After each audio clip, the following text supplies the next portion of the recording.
Отзыв о книге Сергея Петровича Алексеева «Рассказы о Великой Отечественной войне». Книга Сергея Петровича Алексеева посвящена подвигу русского народа в Великой Отечественной войне. В нее вошли рассказы, описывающие события с начала до конца войны. Описаны все крупные героические битвы.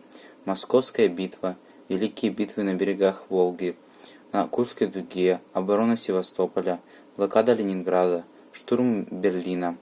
Есть рассказы о наших великих полководцах, но больше всего о простых солдатах, которые шли на защиту Родины, не жалея своей жизни. Автор описывает противника как сильного, умного, опытного, но наши солдаты и защитники еще более смекалистые и отважны, еще осторожнее, еще глазастее, еще терпеливее. Так описано в рассказе «Берлинская знаменитость».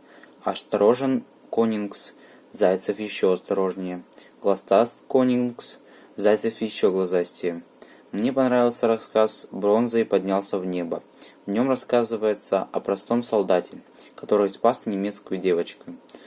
И в наше время теперь в Берлине стоит памятник русским солдатам, которые спасли детей во время войны. Фашизм – это серьезная сила и опасность, и преуменьшать его силу нельзя.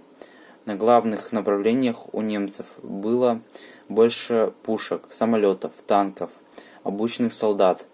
Они рассчитывали завоевать нас быстро, но они просчитались. Не в защиту поднялись все от мала до велика, люди всех национальностей, и благодаря сплоченности, стойкости и большому мужеству наш народ победил в этой жестокой и страшной войне.